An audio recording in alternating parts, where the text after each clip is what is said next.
गुरु प्यारी परम सत्कार योग साध संगत जी। आप जी सारी संगत को प्यार भरी राधास स्वामी जी। गुरु प्यारी साध संगत जियो, आज का ये सत्संग हम चौथी पातशाही श्री गुरु रामदास जी महाराज जी की बाणी में से ले रहे हैं। आप जी सारी संगत को खास हिदायत पहले ही दी जाती है, जैसे कि हर बार दी जाती है, कि इस सत्संग को आप कृपया अंत तक सुनिएगा, क्योंकि अधूरा ज्ञान और अधूरी चीज हमेशा जिंदगी में विष के समान काम करती है। और आप जी को पता है, जब संपूर्ण ज्ञान होता है तब ही हम रूहानी तरक्की में आगे बढ़ पाते हैं। जब हमें अधूरा ज्ञान होता है तो हमारे बहुत से मन में सवाल उठते हैं, ऐसा क्यों होता है, वैसा क्यों होता है। इसलिए आप जी को पहले ही खास हिदायत दी जाती है हर बार, कि आप सत्संग को अंत तक सुनकर जाइएगा। हम देखते हैं कि आप सत्संग को बीच में छोड़ देते हैं। बीच में ना छोड़ा करें, सत्संग को अंत तक सुने। और आज के हम सत्संग के वचन ले रहे हैं, रामा रम रामो सुन मन पीछे। गुरु प्यारे साध संगत जियो, ये चौथी पातशाही श्री गुरु रामदास जी महाराज जी की बाणी है। जो कामिल फकीरों की शिक्षा है वह बहुत ज्यादा ऊंची होती है और हमें मिलती भी बड़ी मुश्किल से है। यहां तक कि बड़े बड़े विद्वान भी नहीं समझ सकते। अब ये समझने वाली बात है कि अगर तू राम में रम जाए और राम को सुन ले तो काम बन जाए। रावण चार वेदों का ज्ञाता ही नहीं बल्कि बहुत बड़ा टीकाकार पंडित था, मगर उसका इतना ज्ञान किसी भी काम का नहीं था। मन तो वश में आया नहीं, उसने सीता का हरण कर लिया। उसी रावण का पुतला जलाकर हम हर बार दशहरे में फूंकते हैं या जलाते हैं। नफ्स कहो या मन, हमें इसी ने जुदा कर रखा है। अगर मन काबू में आ गया तो परमेश्वर हमें मिल जाता है। यही गुरु नानक देव जी कहते हैं, मन जीता जग जीत। किसी किसी महात्मा ने मन को जीता है, नहीं तो मन ने सारे संसार को जीत रखा है। जितने मजहब हैं, कौमें हैं, सबके ऊपर मन का जोर है। अब गुरु साहिब कहते हैं, तेरे अंदर राम है। क्या राम लफज है? नहीं, हरगिज नहीं, बल्कि राम एक पावर शक्ति है। खाली लफ्जों को जपने से हमें कोई फायदा नहीं होता। कई लोग लाखों बार राम राम लिखकर आटे में डालकर रोज मछलियों को डालते हैं। कई लाखों बार माला फेरकर राम राम करते हैं, मगर जो ताकत राम है वह कण कण में मौजूद है। अब राम चार हैं। कबीर साहिब ने कहा है, एक राम दशरथ घर डोले, एक राम घट घट में बोले, एक राम का सकल पसारा, एक राम त्रिभुवन ते न्यारा।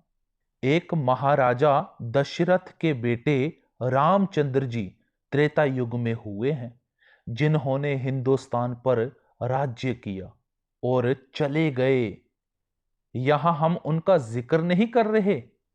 दूसरा राम मन है, अभी यहां है, यहां से उठा कलकत्ता चला गया, वहां से उठा बंबई चला गया, ना जाने कहां कहां पर घूमता फिरता रहता है।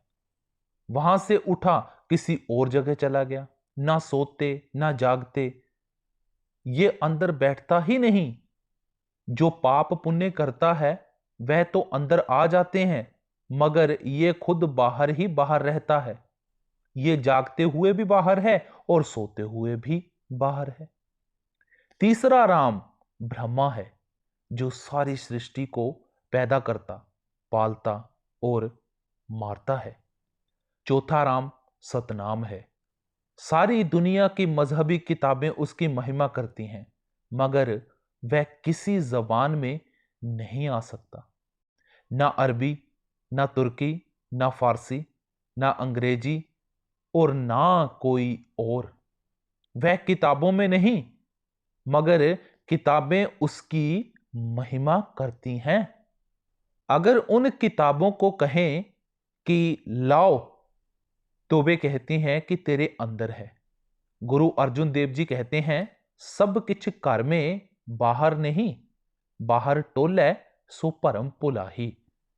भाई, जो कुछ है तेरे अंदर है, बाहर तो है ही कुछ नहीं। मौलाना रूम जी ने कहा है, चू शबी महरम कुशायम बातुलब ताबिबनी आफताबे नीम शब, कि अगर तू आधी रात को सूरज देखता है तो मेरे साथ बात कर। सुनने वालों में से हैरान होकर किसी ने पूछा, हजरत वह किसके अंदर चढ़ता है? आपने फरमाया, जुज रवाने पाकूरा शरक ने दर तलुवश रोजो शबरा फर्क ने, कि जो पवित्र रूहें हैं उनके अंदर चढ़ता है, और जब चढ़ता है फिर रात और दिन में फर्क नहीं रहता। सो जिनका अंदर पर्दा खुल गया, ये उनका राम है। मौलाना रूम फिर कहते हैं, अंदरा बहरो बियाबानो जिवाल मुनकत मी गर्दद ओ हामो ख्याल, कि अंदर बेशुमार नदियां, पहाड़ और जंगल हैं जिनका ख्याल करके रूह कांप उठती है। जो 14 तबक हैं वे भी इंसान के अंदर हैं, और अंदर ही खुद खुदा है। वह बाहर ना किसी को मिला है और ना ही मिलेगा। लोग गंगा, यमुना और अन्य तीर्थों से होकर आए, मक्का तक होकर आए। उनसे पूछो कि कहीं मालिक मिला है? कहीं नहीं।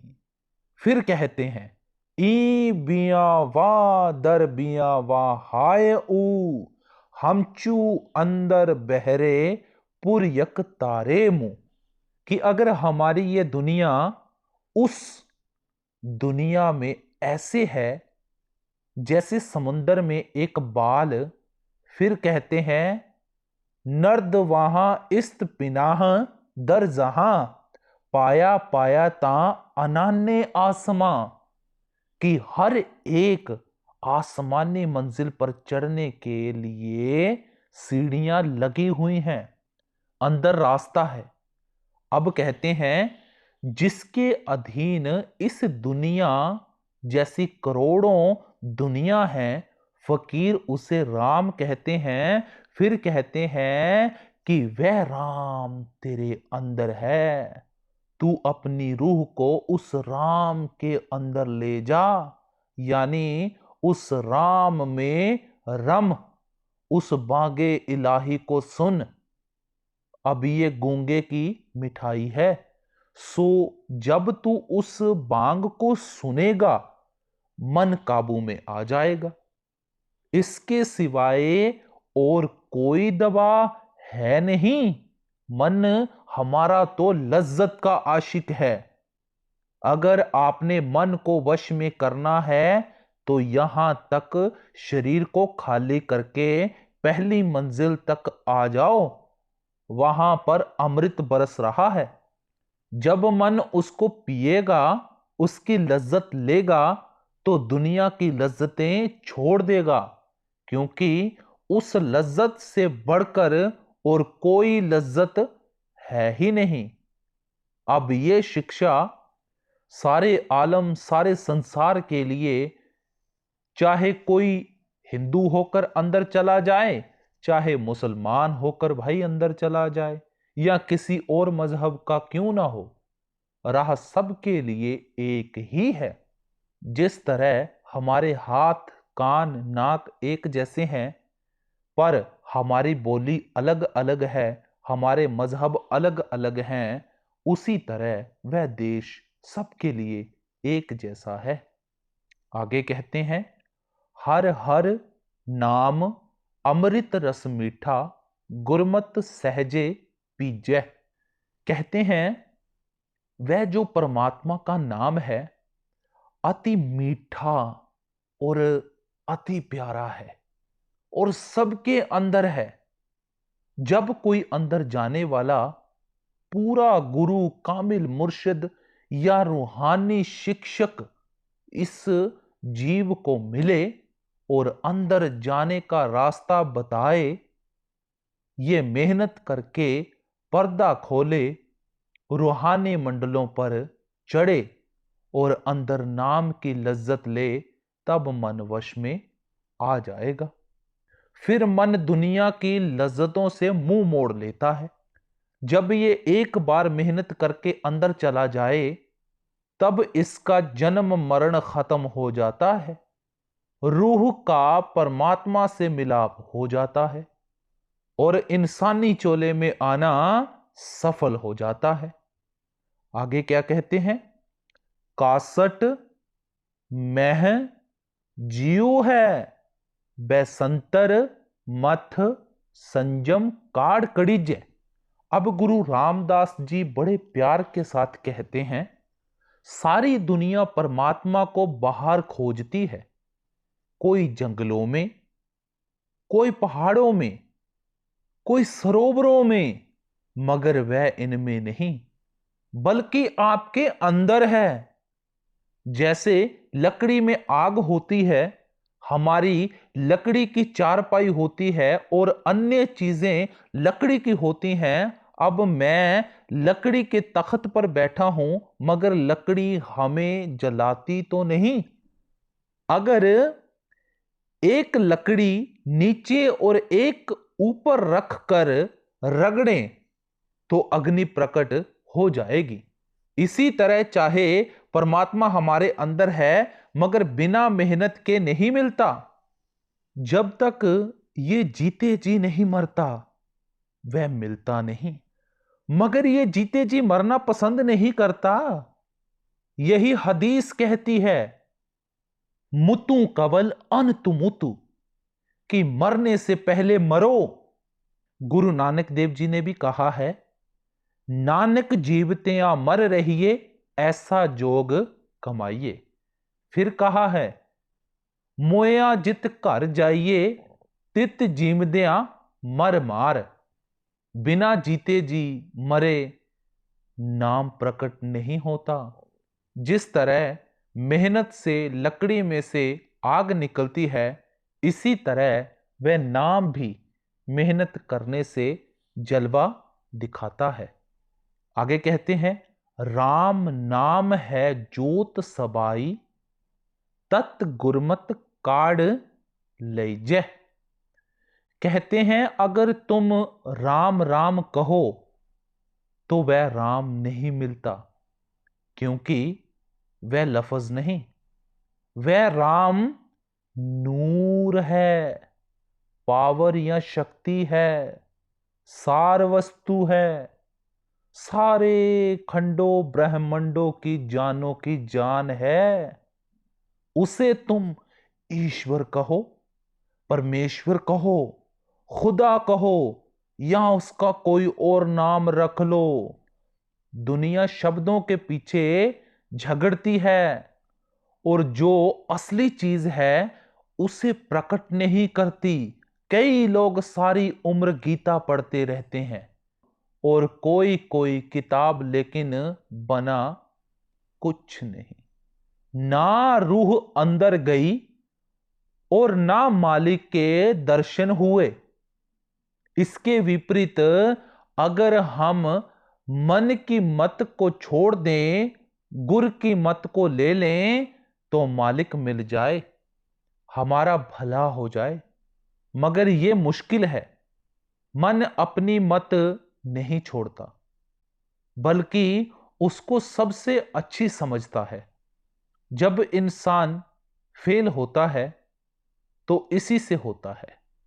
मन कहता है कि जो मैं कहता हूं वह ठीक है, चाहे बाद में ठोकरें खाए, मगर पहले तो नहीं मानता। आगे कहते हैं, 9 दरवाजे नवे दर फीके, रस अमृत 10 में चूइजिए। कहते हैं, हमारे शरीर के 9 दरवाजे हैं। 2 आंखों के सुराख, 2 कानों के, 2 नाक के, 1 मुंह का और 2 नीचे के। फिर कहते हैं कि जो लज्जत इन 9 दरवाजों के जरिए मिलती है, सारी नाशवान और फीकी हैं, मगर हमने सारी उम्र इन्हीं 9 दरवाजों में ही गुजार दी।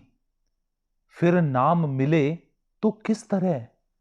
नाम हम सभी के अंदर है और उसकी लज्जत के बराबर दुनिया में और कोई लज्जत है ही नहीं। यही बाबा फरीद जी कहते हैं, फरीदा शक्कर खंड निबात गुड़ मक्खियों मांझा दुध, सब्बे वस्तु मिठियां रब ना पूजन तुद। कि शक्कर मीठी है, चीनी भी मीठी है, मिश्री भी मीठी है, गुड़ भी मीठा है, शहद और भैंस का दूध मीठा है, मगर जो लज्जत तेरे नाम में है वह दुनिया की किसी चीज में नहीं। जितने भी महात्मा हुए हैं सभी कहते हैं कि जब आप 9 दरवाजों को छोड़कर ऊपर चढ़ोगे तब ये लज्जत मिलेगी। मगर जो मन है ये महात्मा की शिक्षा सुनी अनसुनी कर देता है। फिर वह लज्जत मिले तो कैसे मिले? उस मालिक ने इंसानी शरीर के अंदर उत्तम चीज रखी हुई है। अगर ये अपने अंदर जाकर उसको लेता नहीं तो इससे बढ़कर खोटी किस्मत वाला और कौन है? महात्मा मिसाल दिया करते हैं कि एक बनिया बड़ा गरीब था, बड़ी मुश्किल से गुजारा करता था। एक दिन कोई फकीर आ गया, बनिए ने अर्ज की, जी मेरा गुजारा नहीं होता, मुझ पर कृपा करो। फकीर रहमदिल होते हैं, उसको रहम आ गया। वह कहने लगा, मेरे पास पारस है, तू पारस ले ले, मैं 3 महीने के लिए कहीं जा रहा हूं, इतने समय में तू जितना चाहे सोना बना लेना। फकीर तो ये कहकर चला गया। अगले दिन लाला जी बाजार गए, एक लोहे वाले से पूछा कि लोहा क्या भाव है? उसने कहा, साहिब लोहा तो चढ़ गया है, पहले 5 रुपए मन था, अब 9 रुपए मन हो गया है। कहता है कि मैं घाटे वाला सौदा नहीं करता, देखो मूर्ख की मत, 9 रुपए मन का कितना सोना बनता है, जो 80-85 रुपए तोला है। दूसरे महीने फिर बाजार गया और लोहे का भाव पूछा। लोहे वाले ने कहा, लाला लोहा तो 12 रुपए मन हो गया है। कहता है, जब 5 रुपए होगा तब खरीदूंगा। तीसरे महीने फिर जाकर पूछा, तब पता चला कि लोहा 18 रुपए मन हो गया है। कहता है कि जब 5 रुपए होगा तब ले लेंगे। जब 3 महीने बीत गए तो फकीर बनिए के शहर के लिए चल पड़ा। रास्ते में सोचता है कि उसने तो बड़े मकान बना लिए होंगे, बहुत जायदाद बना ली होगी, मगर जब देखा तो वही झोंपड़ी और वही दुकान। फकीर ने पूछा कि मेरा पारस कहां है? कहता है, वह पड़ा हुआ है। फकीर ने उठकर जेब में डाल लिया और चलता बना। यह तो है मिसाल।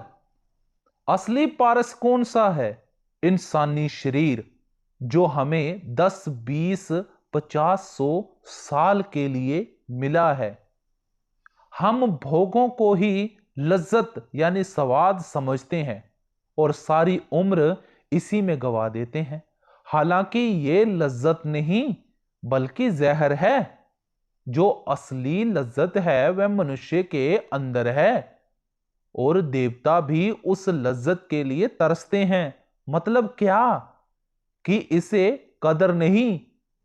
ये जो शरीर है किराए का मकान है और अस्थाई तौर पर मिला हुआ है, इसलिए जितना हो सके इससे फायदा उठा लो, नहीं तो जब मौत आएगी तो यम कहेंगे चलो, वे जबरदस्ती आगे होकर ले जाएंगे।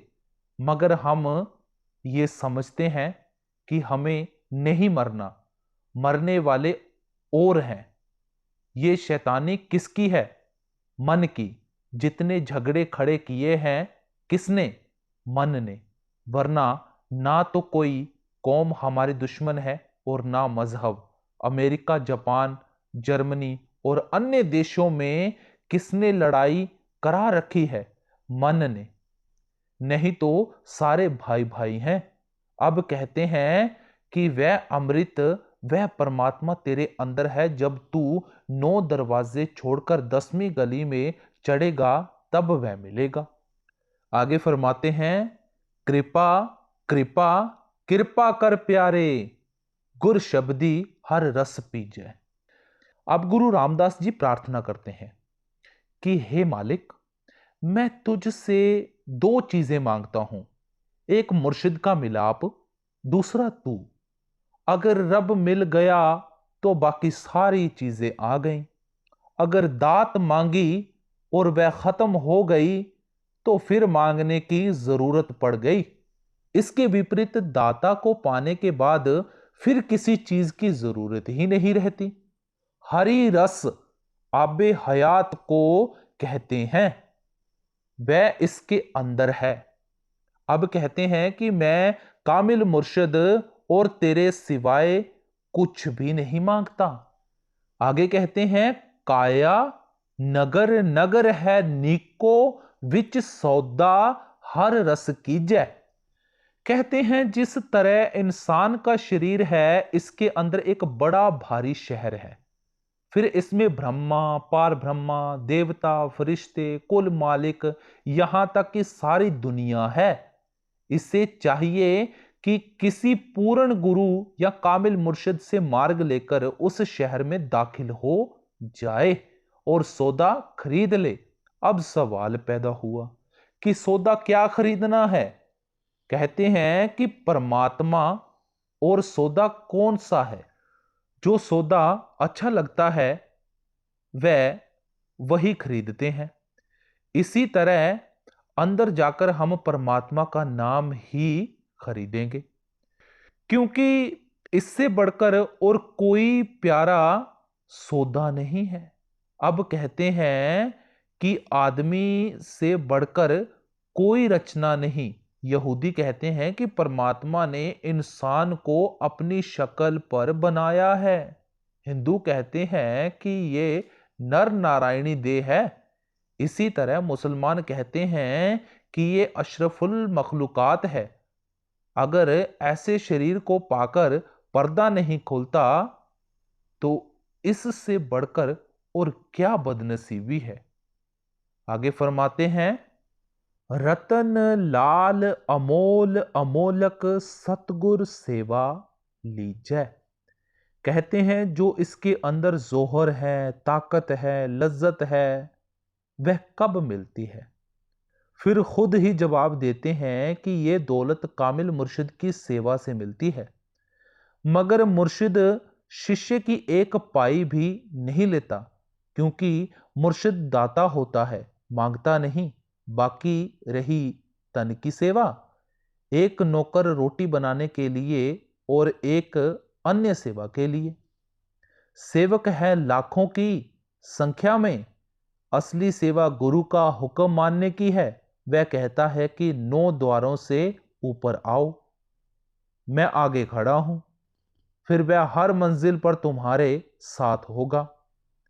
अगर फिर भी हम पर्दा नहीं खोलते तो हमारा ही कसूर है। बड़ों बड़ों को पता नहीं कि मुर्शिद की सेवा क्या है। अब कहते हैं कि इसके अंदर नाम है, कीमती से कीमती जोहर हैं। अगर ये रूहानी मंजिलों पर चढ़े तो वह दोनों हाथों से देने को तैयार है। आगे फरमाते हैं, सतगुर अगम अगम है, ठाकुर पर सागर भक्ति करीजे। मालिक अगम है। अगम उस देश को कहते हैं जहां कोई नहीं पहुंच सकता, फिर भी मुर्शिद वहां पहुंच चुका है। जो वहां पहुंच गया वह भी अगम है। इसलिए तू मुर्शिद को आम इंसानों जैसा ना समझ। इंसान के अंदर अमृत का समुद्र भरा पड़ा है। जब ये मुर्शिद की हिदायत के अनुसार नाम का अभ्यास करेगा तो वह उसे अंदर खंडों ब्रह्मंडों पर ले जाएगा। अंदर वह नाम वह बांगे इलाही हो रही है। जब ये वहां सहजतल कमल में पहुंचेगा वह धुन इसे खींच लेगी। परमात्मा एक शक्ति है और मुर्शिद भी ताकत है जो आत्मा का परमात्मा से मिलाप करा देती है। आगे फरमाते हैं, कृपा कृपा कर दीन हम सारिंग, एक बूंद नाम मुख दीजै। सारिंग कहते हैं पपीहे को। पपीहा बारिश का पानी पीता है। दरिया, नहर, कुएं, तालाब भरे हों, वह उनका पानी नहीं पीता। इसी तरह जो कामिल फकीर हैं वे भी इस दुनिया के स्वाद वगैरह से रोजा नहीं खोलते, बल्कि उस नाम के साथ खोलते हैं। अब गुरु रामदास जी क्या कहते हैं कि मैं भी तेरा पपीहा हूं, तू रहमत का समुद्र है, कृपा करके उस नाम की एक बूंद मेरे मुंह में भी डाल दे। आगे कहते हैं, लालन लाल लाल है, रंगन मन रंगन कौ गुर दीजै। रंगन कहते हैं रंगरेज या लिलारी के बड़े मटके को। कहते हैं लिलारी का जो बड़ा मटका है वह गहरे रंग से भरा हुआ है। अब सवाल पैदा हुआ कि मन कब रंगा जाता है। कहते हैं जब ये उसे मुर्शिद के हवाले कर दे।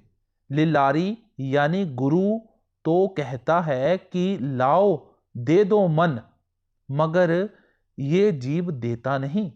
हम तन देते हैं, धन देते हैं, मगर मन तो नहीं देते। एक कहावत है, जब कोहमरी में सब डिवीजन ऑफिसर लगे हुए थे, अयूब खान अफगानिस्तान का बादशाह वहां नजरबंद था। उसके लिए हुक्म था कि वह कोहमरी से बाहर नहीं जाए, मगर उसने चोरी चोरी भाग जाने का पक्का इरादा कर लिया।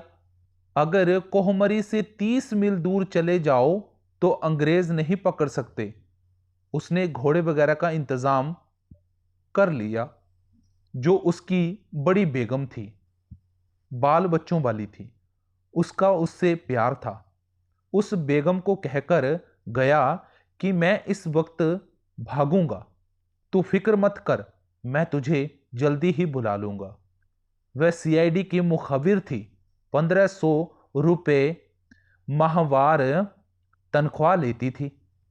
उसने जाकर कह दिया, जैसे ही मैं भागने लगा सरकारी आदमियों ने उसे उसी वक्त पकड़ लिया और देहरादून भेज दिया।